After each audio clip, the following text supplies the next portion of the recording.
What's going on, boys and girls? What's up, world? Austin John Plays here, and today we're going to be taking a look at Pokemon Sword and Shield, which is out in about a month, as far as new updates, as far as the Pokemon that are going to be version exclusive, your pre-order options, the different map that's been revealed for the wild area, as well as a whole bunch of other stuff. Let's hop into it.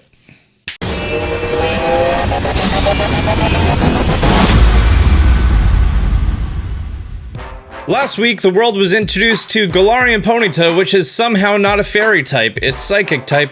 I don't understand, but that's okay. It's important to note that Galarian Ponyta is exclusive to Pokemon Shield as opposed to Sirfetch'd, who's going to be exclusive to Pokemon Sword. So if you have an affinity for either of these Gen 1 Pokemon returning in their brand new form, then that may influence the version of the game that you're going to be buying. It's important to note that we have no idea if there's going to be a Galarian Farfetch'd, and there's most likely a Galarian Rapidash. We don't know if they're going to have other evolutions based off of that, like if Sirfetch'd is a middle evolution, or if Rapidash is a middle evolution.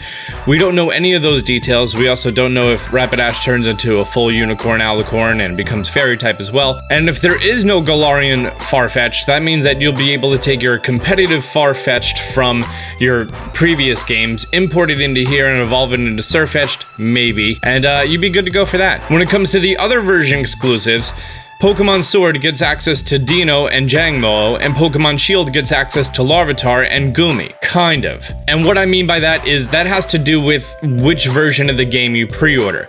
Now, if you decide to get it from the Pokemon Center, you get a plush keychain, which is pretty neat.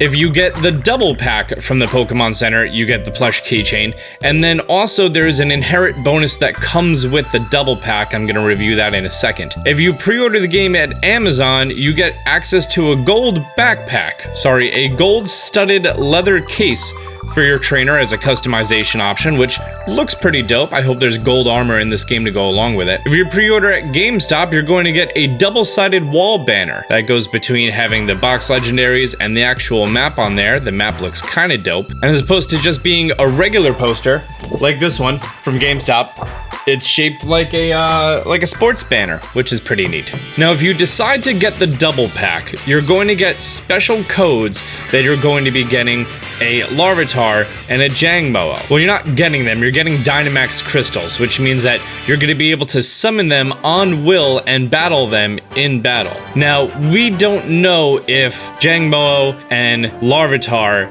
have Gigantamax forms. They might, considering that, you know, you're going to get these as a pre-order bonus, but what's unique is you're going to be able to redeem these in either game. So if you get Pokemon Sword, which does not have Larvitar, you can use the code for Larvitar in Pokemon Sword, therefore you don't have to, you know, trade for it. And same thing goes for Jangmo in Pokemon Shield. Not too relevant because you're going to own both of the games. I mean, you can't trade with yourself if you only have one Switch, and Pokemon Home is going to be out for a couple of months. I guess it just makes it a little bit easier. But I'm really excited to see if these two are going to be having Gigantamax forms. While we're talking about version exclusives, there's also version exclusive gyms, which we've covered before. In Pokemon Sword, you're going to fight Bay, and Pokemon Shield, you're going to fight Alistar. The gym is in the exact same location. That ties into something that Game Informer talked about recently, how they said that the game is going to have 18 gyms. Kinda. There are 18 gyms in total, spread throughout two different games, Pokemon Sword and Pokemon Shield, so version exclusives are unique gyms. And also there's the major and minor leagues, similar to the Japanese style J1 and J2, like the minor league and major league kind of concept. So what I'm thinking, and hear me out here, is that there's going to be 4 minor league gyms, and there's going to be 8 major league gyms, just like normal. And there's going to be 4 of those gyms that are version exclusive. So in the minor league, you're gonna have, say for example, 1 version exclusive gym, whether you fight, you know, Psychic or Dark.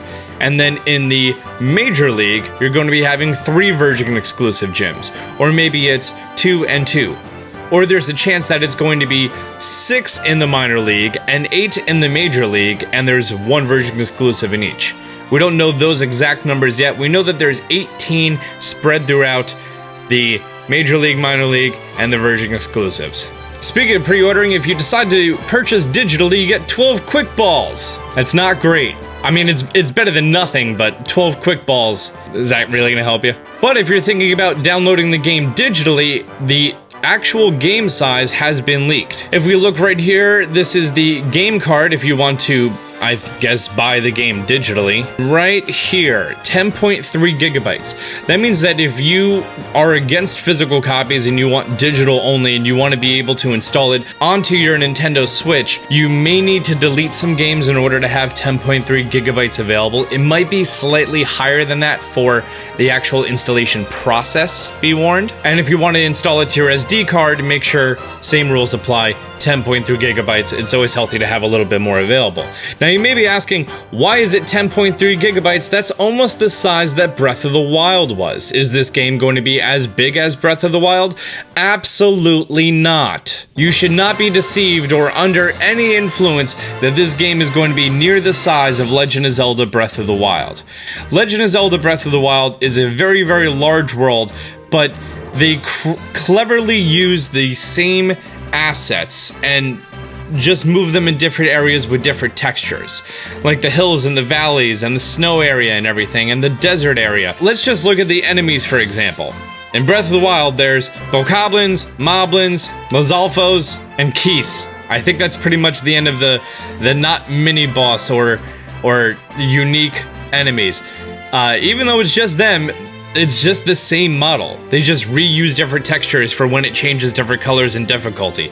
So all that is just one model with 4 different textures, and that covers 4 different classes of the same enemy. As opposed to Pokemon, which is going to have hundreds of Pokemon that have their own unique forms, color schemes. Rotom has a few different forms, so each of those is their own custom texture and model. So there's a lot of that data that's all stored in there. And while you compare this to older games like Sun and Moon, Ultra Sun, Ultra Moon, X and Y, Oris, it's more than double even the largest game, which was Pokemon Ultra Sun and Moon, which is about 4 gigabytes.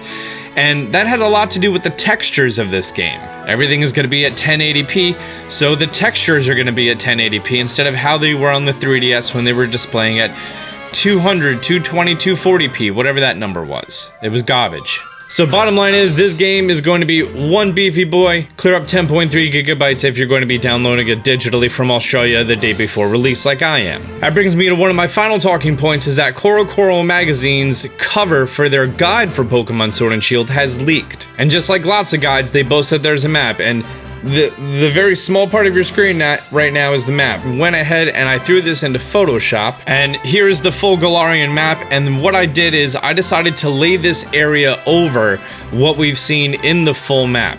So if we hide that, we can see this is the outline of this giant wall with the big dragon face right there, going all the way down past the red town to the large water structure over here to the left of the mountains. Boom, same exact area. Now, particularly what all these little dots are, we're not really too sure at this point.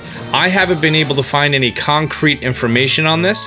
I've had some sources say that they are Dynamax spawn locations, and I've had some people theorize that they're just references of wild Pokemon that appear in the area. If I were to go into sharpening and sharpen a whole bunch, that gives me a better contrast so you can actually see where, oh, that was too far zoomed in, where all these icons are. And right here we can see that this is an icon with what looks to be a line straight up going to the keys over here. I do want to note what Pokemon has been doing in the recent generations with spawn locations. In Pokemon Sun and Moon, Ultra Sun, Ultra Moon, Route 1 had lots of pieces of grass, and what was unique is each piece of grass had its own unique spawn table.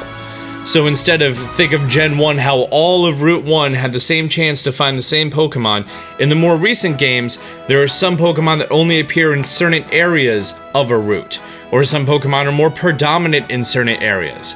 Even going back to Pokemon X and Y, when Flabebe, I always say that name wrong, only spawned inside of the flower patches. That got expanded more upon in Sun and Moon to the point that each patch of grass is unique. And if you ever played the game with a randomizer, you would know that each of those patches of grass has completely different Pokemon.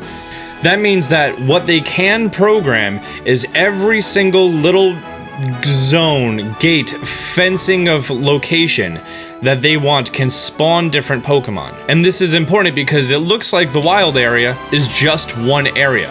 It's not going to be two separate areas, although it does look like there's something that prevents you from progressing halfway. So maybe here's like the beginner wild area, and then once you clear a certain amount of the game, you get access to this wild area. We're not 100% sure right now, or you might get access to the whole thing. If these are in fact Dynamax spawn locations, I would say that these are Pokemon that have a chance to spawn at those max raid battles. Know what I mean? We won't know exactly what this map is and what these keys are on the outside until we either get better leaks of the inside of it, but this has been leaked about a month out from the game, and this is only going to release after the game releases, so we're not too sure exactly what all of this is. But it is nice to see that the wild area is one large expansive area, and there's a lot going on here. Like, if these are all different Pokemon that could spawn inside of the wild area, you're going to be able to explore here for a long time, and I like that. Alright guys, well that's going to be wrapping up all the Pokemon updates that we have for today, October 14th, 2019. If you've enjoyed the video, be sure to leave a like down below. If you're new to the channel, be sure to subscribe, turn on notifications. Until next time, Austin John out.